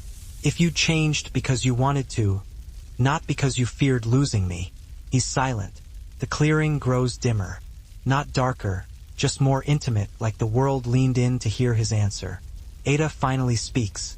"I didn't know who I was without someone telling me." Lilith nods. "And now? What do you want?" Ada meets her gaze. "To learn." And that surprises her. Just a flick of the eyebrows, the smallest widening of the eyes. But you catch it. Something shifts between them. Not reconciliation. Not regret. Just recognition. Two people finally naming the thing that kept them from ever being equal. Lilith stands, taking a slow breath. "You might," she says gently, "be ready to grow." Ada laughs once, soft, self-mocking. "It only took losing you." Lilith smiles sadly. "Some lessons are expensive." You notice the pool of light around them fading. The memory is ending. The moment is dissolving. Eden only allows certain scenes to last so long. Lilith steps back. Ada becomes still, then translucent, then gone, folded back into the garden's archive. You exhale. You didn't realize you were holding your breath. Lilith looks over at you. that I could remove suffering, instability, conflict. She looks away, voice softening. But perfection comes with a cost. Harmony must be enforced. Balance must be controlled. You step closer. Meaning what, Ada? She doesn't answer immediately. Instead, she lifts her hand. A shimmer ripples through the air, and suddenly a panel of the world, the sky itself, peels open like a curtain. Behind it you glimpse, not sky, not stars, something empty, something unfinished, a raw, unrendered void, pale and trembling at the edges as if reality forgot to load that sector. Your skin prickles. Ada, what is that? She closes her hand, sealing the tear. The flaw, she whispers. The part of reality I couldn't complete. The imbalance I hoped you'd never see. You feel the ritual's insight stir inside you again, flashing images that aren't quite visuals. Possibilities, alternatives, an unspoken question. What did she erase to make her world appear whole? And who paid the price for it? Ada steps closer, her voice trembling for the first time. I didn't tell you because I wanted to protect you, and because I feared what you'd do if you knew. You let out a shaky breath. I needed the truth, Ada, not a curated version of it. Her eyes dart away. Truth is dangerous, and lies aren't. The words spill out before you can soften them. Your world is breaking because of something you hid, because of something unresolved. Ada flinches, an expression so human it briefly startles you. Then she whispers, Lilith wasn't meant to stay in that garden. She wasn't meant to survive the rewriting. Your heart stops. Rewriting, as in the creation of this world. Ada finally looks at you fully, her voice cracking like thin ice. She wasn't supposed to exist anymore. A cold shock runs through you, sharp and immediate. Not a metaphorical chill. An actual physical shiver that races up your spine. Why? You ask, breath barely steady. Because she remembers the truth, Ada replies. You meet his gaze one last time. His eyes gleam with unspoken hope and fear. I won't let Atlantis fall, you say. I believe you, he replies softly. Or perhaps, Atlantis believes you. With that, you step onto the marble walkway and head toward the western edge of the city. The heart atlas rests against your chest, glowing brighter with each step, guiding you like a lodestar. The hum of weakening harmonics vibrates beneath your feet, like an unsteady heartbeat. You weave between crowds of Atlanteans. Some look at you as you pass, curious, anxious, hopeful, as though they can sense the significance of your journey. Others don't notice, lost in prayers or preparations. Silver-armored guardians hurry along the terraces, inspecting fissures forming in the bridges. Glowing fountains sputter intermittently. When you reach the western causeway, the wind grows colder. The path narrows as it curves toward the Seacliff Oratory, carved into the side of a towering cliff overlooking the churning ocean. The oratory stands like a guardian statue, its columns hewn from moonstone, its walls adorned with carvings of tidal deities and celestial beasts. A large aquamarine orb hangs above the entrance, flickering faintly. As you approach, the heart atlas emits a low chime. You pause. Here, a slab of stone shifts near the base of the cliff, revealing a narrow, shadowed fissure. A hidden entryway. You wouldn't have noticed it without the atlas guiding you. The air from within is cold and tinged with metallic salt. You slip inside. The passage descends steeply, illuminated only by the atlas's glow. Strange patterns ripple along the walls, etched glyphs that seem to rearrange themselves as you pass, as though recognizing your presence. The resonance key hums quietly in your pouch. Deeper and deeper you go, until the faint sounds of the city are replaced by the quiet drip of subterranean streams and the echo of your own footsteps. Historians still argue whether sacrifices are literal or symbolic, right? Light joke number 2, weak but functional. Lilith's breath shudders. Ada looks away, jaw clenched. Another pulse of energy hits. Your outline flickers again. The watcher presses its hand, if you can call it a hand, against the core. A surge of light spreads outward. The phasing slows. You hear its voice without sound, as though the thought drops directly into your mind. You choose the shape of the ending. Your throat tightens. Lilith steps even closer, her light wrapping around your flickering form. "Let me anchor you," she whispers. "A shared tether. It will hold." Ada shakes her head instantly. "No. If you tie yourself into the resonance now, you'll be trapped again. Bound to the vault, maybe forever." Lilith meets her sister's gaze. "I'd rather be bound than watch another innocent fall." The sisters stare at each other. Centuries of grief, tenderness, betrayal, and love compressed into a single silent moment. Cracks thunder through the vault ceiling. Time runs out. Your hands tighten around the atlas, and the choice becomes clear. Not logical, not safe, not guaranteed, but human. You reach out, not to Ada, not to the Watcher, but to Lilith. Her fingers clasp yours instantly, desperately, like she has been waiting lifetimes for someone to choose her first. Light floods through both of you. The core responds, threads of moon silver weaving into its golden heart. The resonance stabilizes completely, not through sacrifice but through connection, through shared burden, shared presence, shared story. Ada presses a hand to her mouth, relief breaking her composure. The Watcher bows its head, acknowledging the balance restored, and the vault, Atlantis's ancient heart, breathes again. Slow, steady, alive. The core settles, glowing like a dawn contained in crystal. The atlas dims gently in your palm, its purpose finally complete. The phasing stops. You are you again, solid, present. And yeah, here comes your one reality check joke for the section. This might be the moment where, if you were smart, you'd turn around, walk home, and pretend you lost the plot somewhere around the magic talking birds, but your curiosity refuses to let you leave. A shimmer gathers in front of Lilith. Still no solid form, just a bright concentration of intention. You sense it pushing at her, nudging her back into the proper place she was designed to occupy. But Lilith holds her ground. If anything, she leans forward, like she's testing how far she can go before the universe flinches. Some fringe interpretations, yes, you're hitting your required quirky tidbit, claim that Lilith wasn't simply resisting Adam, but resisting the entire system of creation. In one medieval commentary, she was even accused of learning the ineffable name, supposedly granting her the power to challenge divine authority. Historians still argue whether that idea was meant literally, symbolically, or as pure narrative drama added centuries later. But as you watch Lilith now, you can imagine why someone might have said it. The pressure increases. The air thickens like wet clay. If this were a movie, someone off-screen would be shouting, "Cut!" because everything feels too intense for the lighting budget. But you stay beside her, feet planted in the trembling soil. Lilith's breath steadies.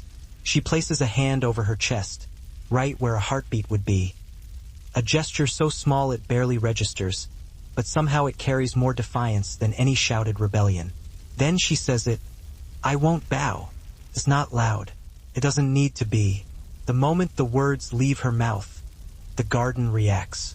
A cold wind blasts outward, bending branches in a single sweeping direction. The divine presence flickers, pulsing like a startled star. Something shifts, fundamental, irreversible. And if you weren't awake before, you absolutely are now. "Come on," she says. "That was the past. The story doesn't stay still forever." She turns toward a path threaded with moonlit grass. "And besides," she adds over her shoulder, "things are about to get complicated. There's your third joke. Neat and tidy." You follow her because of course you do.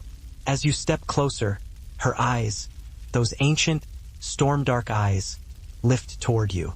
For a heartbeat, everything inside the chamber stills. Even the torches seem to pause their flickering, as if the flame itself wants to listen. "You finally came," Lilith whispers.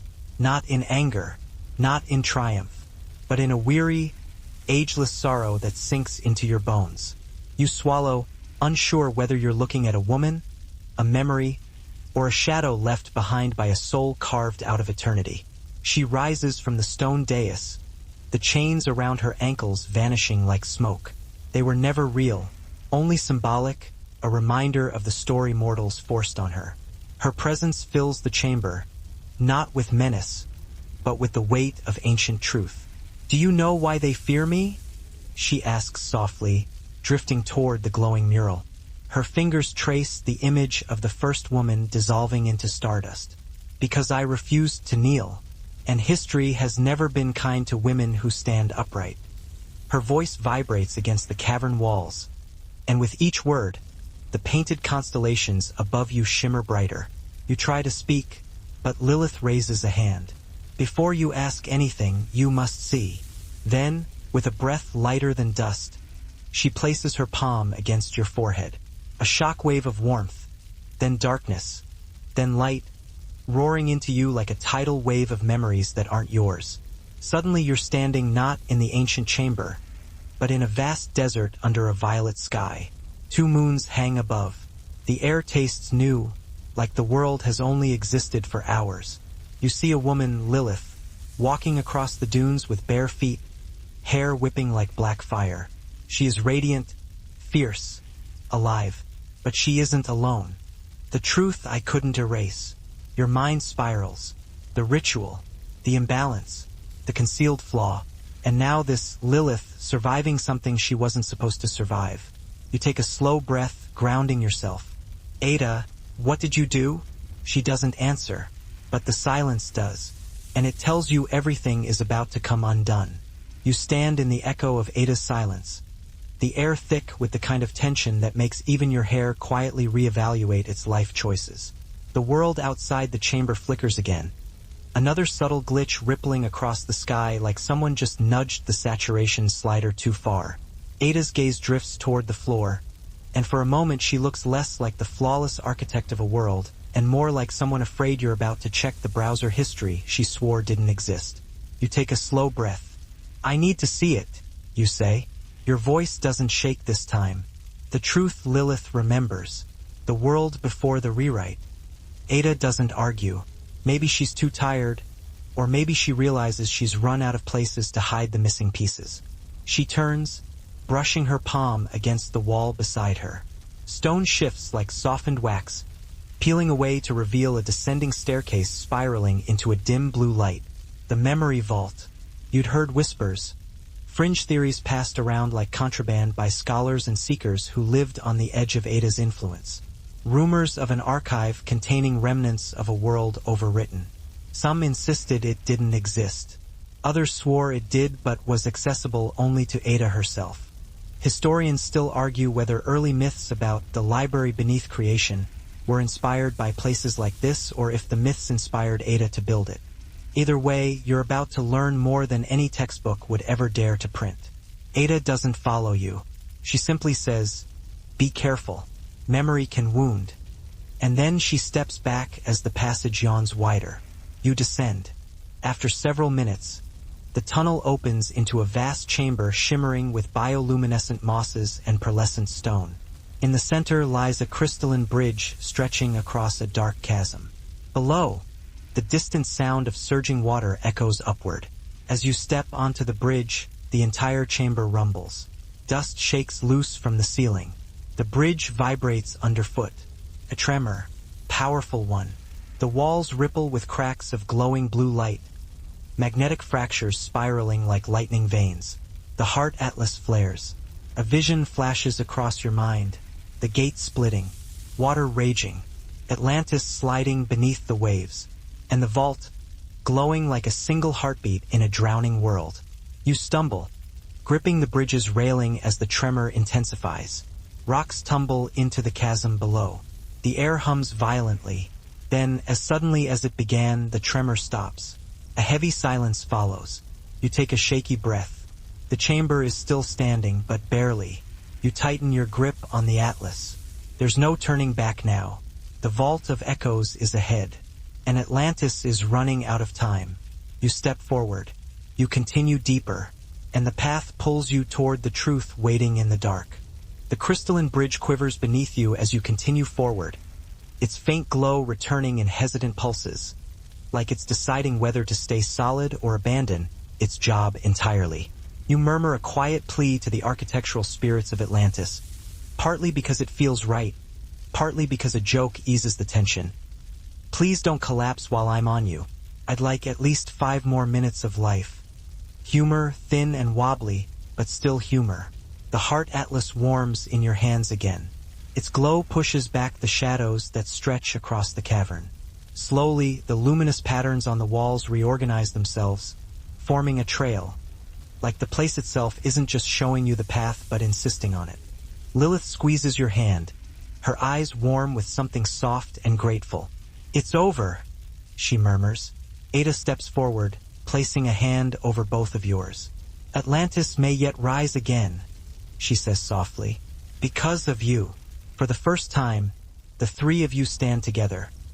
Not as myths, not as legends, but as survivors of a story that almost broke the world. The vault's glow slowly dims to a gentle, steady pulse, like a beacon breathing in the depths. You feel the warmth around you ease into something soft and comforting, wrapping the space in a blanket of peace. The once shuddering air now moves in quiet waves, warm and slow, as though Atlantis itself has settled into a deep, restful sleep. You take one last look at the core, its light no longer blinding but warm as candle flame. Lilith stands beside you, steady and serene, her presence like cool moonlight brushing your shoulder. Ada lingers close as well, her eyes soft with gratitude, every sharp edge smoothed by relief. Even the watcher retreats into a gentle glow, no longer towering but simply present, like a sentinel at rest. Your breath slow, the echoes soften, and every distant shimmer seems to fade into a lullaby of low, humming light. You begin the walk back up the obsidian steps, each footfall light, unhurried, perfectly at ease. Nothing chases you now. Nothing trembles beneath your path. Above, the glow thins to a welcoming twilight as the ancient stones seem to exhale in calm unison.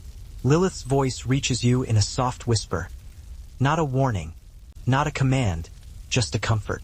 You're safe now, and for the first time since stepping into this forgotten world of legends, you truly feel it. When you finally reach the quiet tunnel where everything began, you turn back once more. The vault's light flickers softly, like a lantern in the dark, bidding you a gentle goodnight. And then, silence. Warm, easy, peaceful silence. Perfect place to drift, to breathe, to rest. The ground stops trembling, but the stillness that follows is worse than the shaking.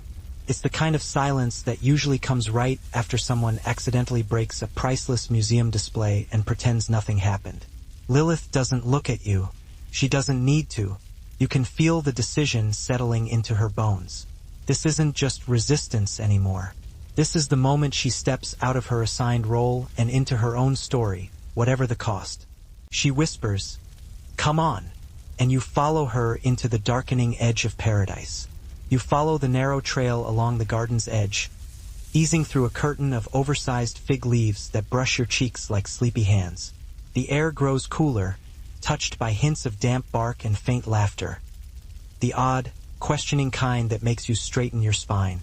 Lilith moves ahead of you, her steps unhurried, her hair swaying like a banner of quiet rebellion. She doesn't look back, but she clearly expects you to keep up. And of course you do, because who willingly loses sight of the one person in Eden who actually says what everyone else is secretly thinking? The garden shifts around you. Vines that hung lazily before now arch upward, as though listening. The earth beneath your feet firms into a darker, richer loam. You're entering the deep growth zone, the wilder part of Eden the official storytellers always gloss over. Most depictions insist Eden is perfectly manicured, more country club than wilderness, but ancient commentaries whisper that half of it was an untamed experimental playground. Historians still argue whether this secondary garden existed as a physical region or a symbolic layer of consciousness, because academics love nothing more than arguing with footnotes at dawn. A branch snaps somewhere to your left. You turn, expecting maybe a harmless deer or an unusually friendly peacock, and instead see nothing, just shadows. Beside her stands Ada, her twin, her mirror, her rival. But this Ada is different from the story you were told. There is no frailty, no gentleness, only ambition sharpened like a blade. Why do you defy the order? Ada demands, her voice cold enough to crack stone. Lilith smiles, a smile made of storms. Because a life lived in chains is not a life. Ada's eyes flash gold, dangerous. It is the life we were designed for. Lilith shakes her head. It is the life you accepted, not the one I choose. Ada steps forward. The sky trembles, and you realize, this isn't a story of love lost. This isn't a story of abandonment. This is the story of two beings, equal powerful, who began as one creation, one purpose, and shattered into opposing destinies. Then the vision cracks. Shards of starlight explode outward, and you are back in the chamber, heart pounding.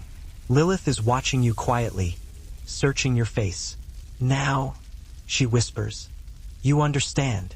But before you can answer, the entire cavern rumbles. Deep, resonant, like a beast awakening. Dust rains from the ceiling. Lilith turns sharply toward the far wall. They found us. Her eyes blaze, ancient fire roaring back to life. Follow me. There is no time. She extends her hand. You hesitate only for a heartbeat.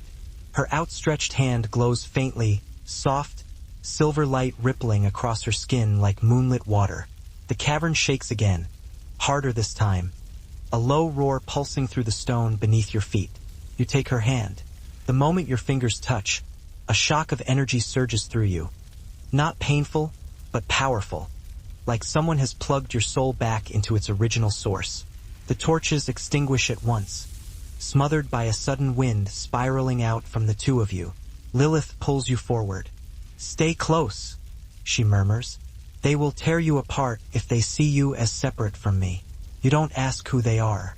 The steps spiral downward far longer than physics should allow. You lose track of how many turns you make.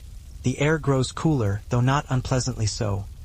More like walking into an old archive room with a perfectly calibrated thermostat. Small orbs of light drift beside you, illuminating symbols carved into the walls. Spirals, hands, pairs of wings, a cracked sun. Some you recognize from standard cosmological lore. Others feel like they were pulled straight from a fever dream someone forgot to edit. Finally, the staircase deposits you onto a smooth obsidian floor. The chamber opens before you. Vast, circular, and silent enough to convince you your breathing is suddenly too loud. Tall crystalline pillars rise like frozen lightning bolts, each pulsing faintly with internal light. You step toward the closest one, and it responds, an image blooming inside the crystal like mist resolving into shape. You see a world, not Ada's world, not the pristine, curated version she molded. This one is rawer, more chaotic, filled with sharp edges and soft gradients colliding. The sky swirls in shades you've never seen. The land shifts, growing then collapsing, as if the world itself is experimenting with shapes. And standing in the center, you see two figures, Ada and Lilith. They're younger, if younger applies to beings whose ages probably require at least one additional dimension. Ada looks vibrant and curious, unfazed by the chaos. Lilith looks steady, grounded, as if she understands the world better than the world understands itself. You lean closer and the image shifts, zooming so smoothly it startles you. You watch Ada trace glowing lines in the air, rewriting a mountain range to be smoother, more symmetrical. Lilith watches too, expression unreadable. A mainstream historical echo slips into your thoughts. Ancient creation myths often describe worlds shaped through conflict between order and chaos. Some texts claim creation was a negotiation, not a conquest, between forces. Your boots touch down on the far side of the chasm, and you exhale a breath you didn't know you'd been holding. Up ahead, a tunnel opens into a larger, vaulted passage. Ancient reliefs carved into the walls depict strange, swirling forms. Serpentine shapes that spiral into vortices. Human-like figures lifting orbs of light, and one symbol that repeats so often you start to feel watched by it. An eye suspended in a ring of waves. You've seen it before. Deep within one of Lyrose's scrolls, scribbled in the margins. The Eye of the Abyssal Watcher. A fringe legend claiming Atlantis was guarded or surveilled by an unseen intelligence dwelling beneath the tectonic shelf. Historians still argue whether this watcher was a metaphor for volcanic activity or an actual mythic entity. Lyros shrugged when you'd asked about it, then muttered, "I hope you never find out the truth." Well, great. Here you are walking straight toward that truth with the casual confidence of someone who has not thought things through. The passage widens further, revealing a chamber that looks disturbingly alive. Tendrils of crystalline growth coil up the walls like frozen vines. Each glows with shifting colors, blue, then violet, then a soft white, responding to your movement. The air hums faintly with energy. A round dais occupies the center of the space. Above it hangs an enormous spherical structure, suspended by nothing. It rotates slowly, shedding particles of light that drift down like glowing snow. The atlas vibrates so intensely you have to tighten your grip. "This is something important," you whisper, in the same tone someone uses when discovering a button labeled "Do Not Touch." Of course, you step closer. The sphere flickers.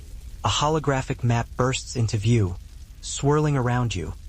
The entire Atlantean Empire, rendered in luminous threads of energy. You recognize the shoreline, the ringed architecture of the capital, the volcanic ridge beneath the southern plate. And then you see something new. Except they're the kind with edges, like shapes that haven't fully decided what objects to become. Lilith notices your stare. "Don't mind them," she murmurs, brushing her fingertips over a giant fern. Adam pretends they scare him, but only because he waited 30 minutes for one to move and it refused. He hates being ignored. You smother a smile. The shadows seem to flicker at her joke, as if sharing it. A mainstream fact drifts into your mind, one you once heard in a lecture. Early Mesopotamian art depicts winged night spirits that watch from forest borders, neither hostile nor helpful, just curious. Some scholars think these figures might be distant cousins of the Lilith legend, echoes of an even older presence. Maybe that's what these shapes are, observers. Not monsters, not angels, just the audience no one asked for. Another sound reaches you, but this one is unmistakable, a soft, rhythmic tapping. Lilith tilts her head. "He's been waiting." You raise an eyebrow. "He?" A rustle. A giggle, yes, a giggle. And then a creature steps out from behind a gnarled tree trunk. It's small, maybe the height of a toddler, covered in apricot-colored fur with tufts that stick out like it styled itself after waking from a very enthusiastic nap. Two glossy eyes blink up at you. Carries a walnut the size of your fist and keeps tapping it like a drum. Lilith kneels. This is Rook. He thinks he invented percussion. On cue, Rook thumps the walnut against the tree root. There is absolutely no rhythm, and yet he looks incredibly proud. You clap politely because honestly, who wants to crush that level of confidence? Lilith pats his fuzzy head. A fringe tidbit escapes your memory. Something about early mythic creatures described in obscure Aramaic texts. Tiny forest familiars said to communicate with primordial women. Watching this memory, you understand why such stories might exist. The image flickers. Now you see Ada and Lilith arguing. Gestures sharp, words lost to the crystalline buffer. Lilith steps back, shaking her head. Ada reaches for her, desperate. The scene collapses. A vast hollow beneath the city, pulsing with golden light. A cavity shaped like a heart. "That's the vault," you breathe. The projection expands, slicing downward like you're descending in fast forward.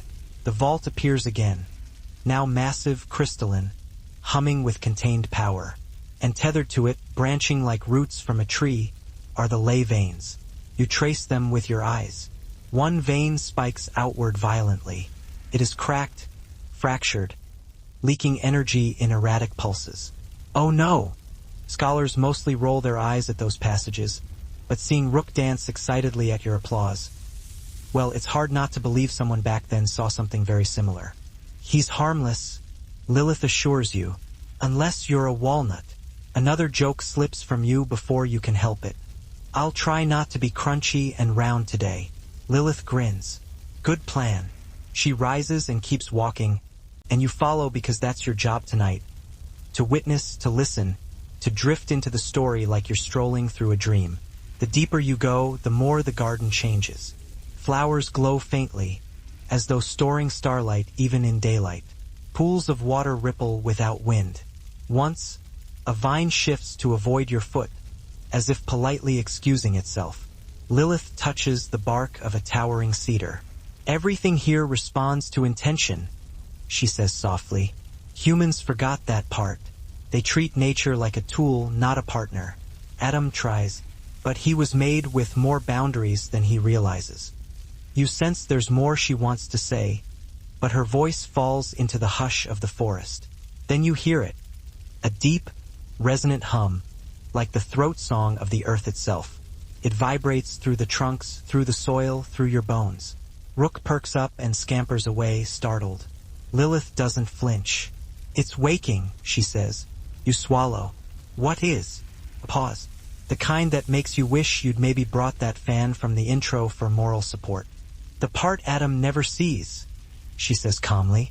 The part of Eden that grows when no one is watching. A clearing opens ahead. The hum deepens. The shadows gather at the edges as if they're curious, not afraid.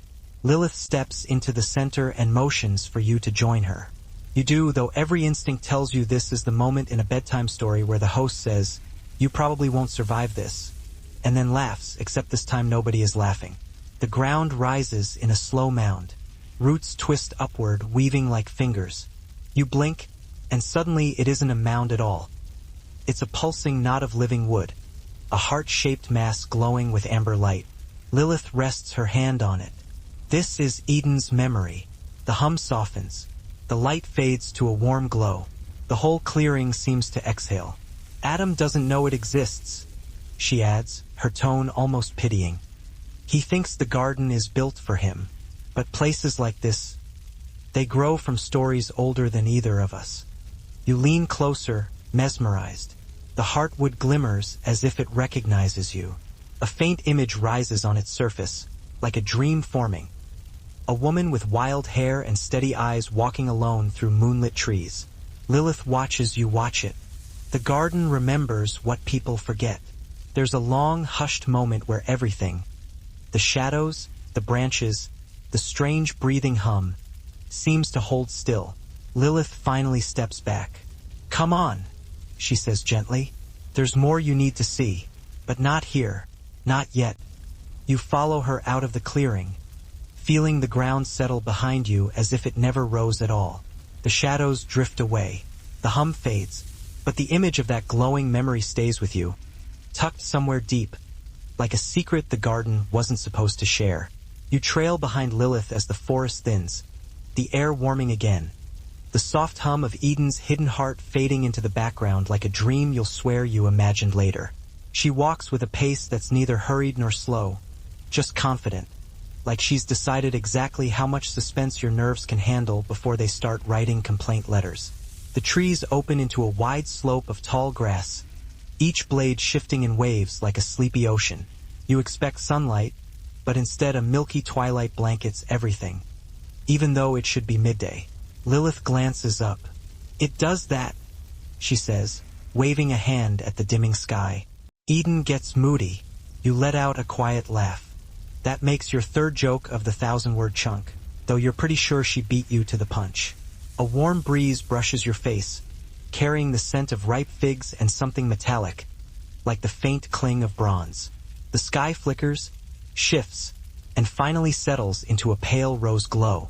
Lilith stops at the crest of the hill, letting you come alongside her. "We're entering the boundary," she murmurs.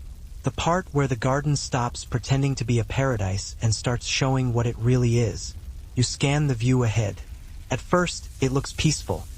Rolling grass, a distant pool, a few curious animals lounging nearby. But then you catch the details that don't line up. The pool's water rotates in a slow spiral without any wind. The animals stare with too much awareness, and half the grass sways left while the other half sways right, like the meadow is having an argument with itself. A mainstream fact surfaces. In early Sumerian cosmology, paradise realms weren't just idyllic. They were unpredictable, shaped by divine whims. Some tablets describe holy gardens where time lagged or twisted, where trees bore fruit only when spoken to. Scholars still argue whether those myths influenced the earliest versions of Eden or simply grew from shared ancient anxieties about nature being both nurturing and unpredictable. Lilith takes a step forward, and the world reacts. The swirling water stills. The grass aligns. The creatures bow their heads, subtle but unmistakable. She's back. Whispers something, no, not something. The wind. Or maybe your imagination doing a little improv. Lilith sighs. They're dramatic, she mutters. Don't encourage them. You raise both hands. Wouldn't dream of it. Then you notice the boundary. A faint shimmer stretches across the field, like heat wavering on asphalt but colder, sharper. You can't tell if it's a wall or a veil or just your brain trying to translate divine architecture into something comprehensible. Lilith moves straight toward it, unfazed. This is where Adam stops, she says. Where the garden stops letting him through. Your breath catches. Why? She tilts her head. Because it knows what he's meant to become, and what he's not. Before you can unpack that, she steps through the shimmer, and vanishes for half a heartbeat before you feel the gentle tug of invitation. You follow, bracing instinctively, but the barrier feels like walking through cool mist. On the other side, everything seems slower. The colors soften, the sounds deepen, and even your own thoughts feel slightly muffled, like Eden has draped a calm hand across your shoulders. This part of the garden looks older, more primal. The trees here are massive, so wide you'd need a whole track team holding hands to circle one. Moss blankets everything in a muted glow. Strange floating spores drift lazily through the air like low-budget fairies trying their best. Lilith gestures toward a hollow at the base of a colossal tree. Inside, faint etchings glow in soft amber. They're arranged in spirals, branching symbols, and what look like crude sketches of people. Dozens of them, maybe hundreds. These, Lilith says, resting her palm on the bark, are the first stories, the ones the garden wrote before humans could shape words. You lean closer. The symbols pulse faintly. One spiral shifts into a familiar pattern.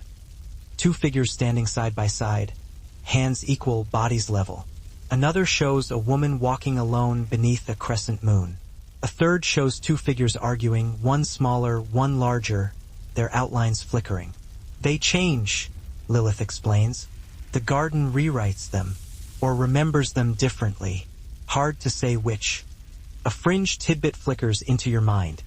Some medieval mystics claimed that the original Eden wasn't just a place, but a sentient archive, recording humanity's earliest choices in living, growing form. The claim was dismissed by most scholars, of course, and the monks who wrote it were accused of drinking questionable herbal brews. But standing here now, you wonder if those mystics were just terrible at metaphors and excellent at seeing things they weren't supposed to.